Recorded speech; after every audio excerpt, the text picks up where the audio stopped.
Hi guys, this is Mahmood Ahmed Mansoori and you are watching your favorite channel Pioneer English Classes. Dear students, आज हम study करेंगे class 11th और 12th के लिए एक important ऐसे द अनएम्प्लॉयमेंट प्रॉब्लम यानी बेरोजगारी की समस्या।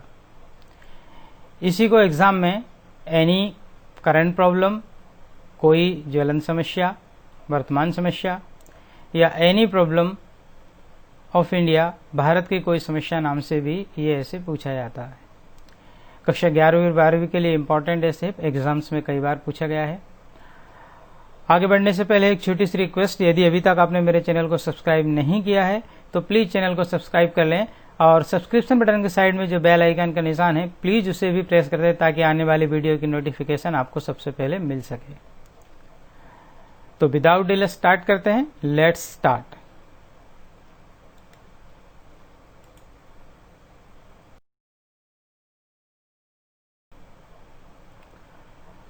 डियर स्टूडेंट्स, इसके आउटलाइन या बर्ड्स आई व्यू, एक विहंगम दृष्टि, एक झलक के तौर पर हम किन पॉइंटों के अंदर इसे ऐसे की स्टडी करेंगे यहाँ पर आपको दिखाया गया है। 5 पॉइंट्स के अंतर्गत पहला पॉइंट है आपका इंट्रोडक्शन यानी प्रस्तावना। दूसरा है व्हाट इज अनएम्प्लॉयमेंट, बेरोजगारी क्या है, इसमें इसकी चर्चा होगी। काजेज ऑफ अनएम्प्लॉयमेंट, बेरोजगारी के कारण क्या हो सकते हैं या क्या हैं। द सॉल्यूशंस यानी हल या उपाय, इस समस्या को हल करने के क्या उपाय हैं। और कंक्लूजन यानी उपसंहार, निष्कर्ष। देखते हैं आपका पहला पॉइंट। पहला पॉइंट आपका इंट्रोडक्शन। इसमें आचार्य विनोबा भावे का एक बहुत ही अच्छा कोटेशन बेरोजगारी को लेकर के। कोटेशन है, food, clothes and shelter are the basic and bare needs of a man and joblessness is a curse in a country. Vinoba Bhave means food, clothes and shelter, रोटी, कपड़ा और मकान, शेल्टर यानी मकान या आश्रय, are the basic and bare needs, basic यानी मूलभूत और बेयर नीड्स यानी बहुत ही जरूरी आवश्यकताएं, ऑफ ए मैन एक मनुष्य की, एंड जॉबलेसनेस और बेरोजगार होना या काम का नहीं होना, इज ए कर्स, ये एक अभिशाप है, इन ए कंट्री एक देश में। इस तरह से पूरा अर्थ ये हो गया। रोटी, कपड़ा और मकान ये एक व्यक्ति की मौलिक और बहुत जरूरी आवश्यकताएं हैं और बेरोजगार होना एक कंट्री के लिए, एक देश के लिए अभिशाप है। विनोबा भावे का बहुत ही सटीक कोटेशन।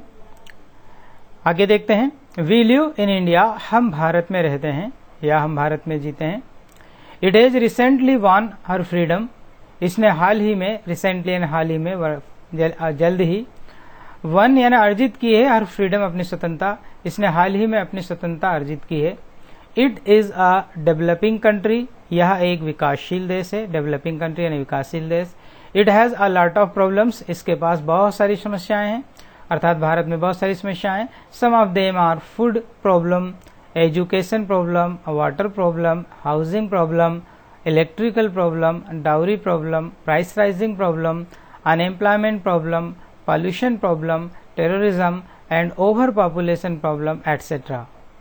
और उनमें से कुछ समस्याएं हैं जैसे भोजन की समस्या, शिक्षा की समस्या, पानी की समस्या, आवास या मकान की समस्या, बिजली की समस्या, डाउरी यानी दहेज की समस्या, मूल्य वृद्धि, प्राइस राइजिंग, मूल्य वृद्धि की समस्या, बेरोजगारी की समस्या, प्रदूषण की समस्या, पॉल्यूशन यानी प्रदूषण की समस्या, और टेररिज्म यानी आतंकवाद, और ओवर पॉपुलेशन यानी अति जनसंख्या की समस्या। आउट ऑफ देम, इनमें से the unemployment is a very serious and grave problem, serious यानी गंभीर और ग्रेव यानी भयानक। और इनमें से जो बेरोजगारी की समस्या, अनएम्प्लॉयमेंट की समस्या है, वो बहुत ही ज्यादा गंभीर और भयानक समस्या है। It is the burning problem of the day, ये वर्तमान समय की एक ज्वलंत समस्या है। बर्निंग प्रॉब्लम यानी ज्वलंत समस्या, अर्थात ऐसी समस्या जिससे हम प्रभावित हो रहे हैं, झुलस रहे हैं। It is hampering the progress of our country, hampering यानी रोक रही है, प्रोग्रेस यानी तरक्की, उन्नति, ये हमारे देश की तरक्की को रोक रही है। कौन? ये समस्या बेरोजगारी की। नेक्स्ट पॉइंट, सेकंड पॉइंट आपका व्हाट इज अनएम्प्लॉयमेंट, बेरोजगारी क्या होती है, बेरोजगारी क्या है। अनएम्प्लॉयमेंट मीन्स जॉबलेसनेस, अनएम्प्लॉयमेंट यानी बेरोजगारी मीन्स यानी मतलब है जॉबलेस, जॉब यानी काम, लेस यानी नहीं और नेस यानी होना, काम नहीं होना। बेरोजगारी का मतलब है काम नहीं होना। When people are ready to do work, जब लोग काम करने के लिए तैयार हों बट नॉट गेट जॉब्स, लेकिन उन्हें काम नहीं मिलता हो, इट इज कॉल्ड अनएम्प्लॉयमेंट, इसे ही बेरोजगारी कहा जाता है। जब लोग काम करने के लिए तैयार हों लेकिन उनको काम नहीं मिलता हो, इसी को बेरोजगारी कहा जाता है। Most of the educated youths of India are unemployed. Most of the educated youths, most of यानी ज्यादातर या अधिकतर, एजुकेटेड यूथ्स यानी शिक्षित युवा, ऑफ इंडिया भारत के, आर अनएम्प्लॉयड बेरोजगार हैं। भारत के अधिकतर शिक्षित युवा बेरोजगार हैं, अर्थात जिन्होंने 10वीं 12वीं या कॉलेज तक कर लिया उनके पास कोई जॉब नहीं है, जबकि अनपढ़ लोग कुछ न कुछ मेहनत मजदूरी करके अपना काम चला लेते हैं। इट काजेज, और इसके कारण होती है पॉवर्टी यानी गरीबी, अनरेस्ट यानी अशांति, क्राइम यानी अपराध, रॉबरी यानी डकैतियां, मर्डर्स यानी हत्याएं, सुसाइड्स यानी आत्महत्याएं, एंड सोशल डिसऑर्डर यानी सामाजिक उथल पुथल या सामाजिक अवस्था, सामाजिक गड़बड़ी इन द कंट्री, देश में। और इसी के कारण हमारे देश में गरीबी, अशांति, अपराध, डकैतियां, हत्याएं, आत्महत्याएं और सामाजिक उथल पुथल होती है। नेक्स्ट, कॉजेज ऑफ अनएम्प्लॉयमेंट, बेरोजगारी के कारण। बेरोजगारी के क्या कारण हो सकते हैं? तो there are a number of causes of unemployment, बेरोजगारी के कई सारे कारण हैं। ए नंबर ऑफ यानी कई सारे, बहुत सारे कारण हैं। Some of them are following, some of them यानी उन्हीं में से कुछ, सम यानी कुछ, आर फॉलोइंग निम्नलिखित, और उन कारणों में से ही कुछ कारण नीचे लिखे हुए हैं। 7 पॉइंट्स यहाँ पर आपको दिए हैं। नंबर 1, ओवर ग्रोथ यानी अति वृद्धि, अतिशय वृद्धि किसमें? ऑफ अवर पॉपुलेशन, हमारी जनसंख्या में, is the first and the most important cause of unemployment.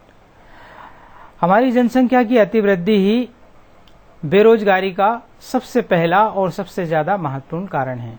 Number 2, our faulty education system is also responsible for this problem. Faulty यानी दोषपूर्ण, एजुकेशन सिस्टम यानी शिक्षा पद्धति, रिस्पॉन्सिबल यानी जिम्मेदार है। हमारी दोषपूर्ण शिक्षा पद्धति भी इस समस्या के लिए जिम्मेदार है। It does not provide any vocational training to our youths.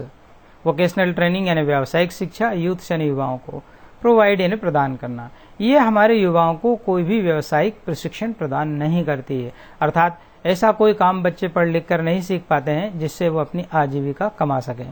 व्यावसायिक प्रशिक्षण जैसे मान लिया मोटरसाइकिल सुधारना, कंप्यूटर सुधारना, टीवी सुधारना, ट्रैक्टर सुधारना, इलेक्ट्रीशियन बन जाना, ऐसे बहुत सारे व्यावसायिक प्रशिक्षण हमारे बच्चे नहीं सीख पाते हैं। तीसरा, lake of capital is also responsible for this problem. Lake of capital यानी पूंजी की कमी, लेक यानी कमी, कैपिटल यानी पूंजी, पूंजी की कमी भी इस समस्या के लिए जिम्मेदार है। Number 4, loan facilities are not easily available. Loan facilities यानी ऋण की सुविधाएं आर नॉट इजीली अवेलेबल, वो आसानी से उपलब्ध नहीं है। अर्थात जो लोग अपना कुछ काम करना चाहते हैं उनको आसानी से लोन नहीं मिल पाता है, अवेलेबल यानी उपलब्ध होना। 5th, lake of enterprises, lake यानी कमी, एंटरप्राइजेस यानी उद्योग धंधे या इंडस्ट्रीज, एंड हार्डवर्क और कठोर परिश्रम इज आल्सो ए काज, ये भी एक कारण है फॉर दिस प्रॉब्लम, इस समस्या के लिए। उद्योग धंधों की कमी और कठोर परिश्रम की कमी, ये भी इस समस्या के लिए कारण है। 6, our reservation policy is also defective. Reservation policy यानी आरक्षण की नीति, डिफेक्टिव यानी दोषपूर्ण, हमारी आरक्षण की नीति भी दोषपूर्ण, जातिगत आधार पर जो आरक्षण है ये नीति भी वास्तव में देखा जाए तो दोषपूर्ण है। कुछ लोगों को आर्थिक आधार पर भी आरक्षण होना चाहिए, सरकार ने इस दिशा में काम भी किया है। 10% आरक्षण आर्थिक रूप से कमजोर लोगों को भी दिया गया है। आगे, use of excessive machines also adds fuel to the fire. Excessive यानी अतिशय, बहुत ज्यादा, यूज ऑफ एक्सेसिव मशीन्स, मशीनों का बहुत ज्यादा उपयोग जो है, aids fuel to the fire, एक मुहावरा है, एक इडियम है। इसका मतलब है आग में घी डालना, अर्थात समस्या को और भड़का देना। और मशीनों का बहुत ज्यादा हर क्षेत्र में उपयोग करना, ये इस समस्या को और भी ज्यादा भड़का देता है। नेक्स्ट पॉइंट देखते हैं, सोल्यूशन यानी हल या उपाय। समस्या को हल करने के क्या क्या उपाय पॉसिबल हैं? तो there is solution to every problem, हर एक समस्या का कोई न कोई हल होता है। We can solve this problem by adopting following steps. We can solve this problem, हम इस समस्या को हल कर सकते हैं बाय अडॉप्टिंग यानी अपनाकर, फॉलोइंग स्टेप्स यानी निम्नलिखित कदम या चरण। निम्नलिखित चरणों को अपनाकर हम भी इस समस्या को हल कर सकते हैं। क्या है वो solution? Number 1, we should control over growth of our population. Control यानी नियंत्रित करना, हमें हमारी जनसंख्या की अतिवृद्धि को नियंत्रित करना चाहिए। Number 2, the government should provide vocational training to our youths. सरकार ने प्रोवाइड यानी प्रदान करना वोकेशनल ट्रेनिंग यानी व्यावसायिक प्रशिक्षण टू अवर यूथ्स, हमारे युवाओं को। सरकार ने हमारे युवाओं को व्यावसायिक प्रशिक्षण प्रदान करना चाहिए। थर्ड है, the government should provide easy loan facilities to the needy people. और सरकार ने जरूरतमंद लोगों को आसानी से ऋण की सुविधा उपलब्ध करवाना चाहिए। जिन लोगों को भी ऋण की आवश्यकता है, सरकार ने आसानी से उनको ऋण उपलब्ध करवाना चाहिए। तीसरा है आपका, government should provide easy loan facilities to the needy people.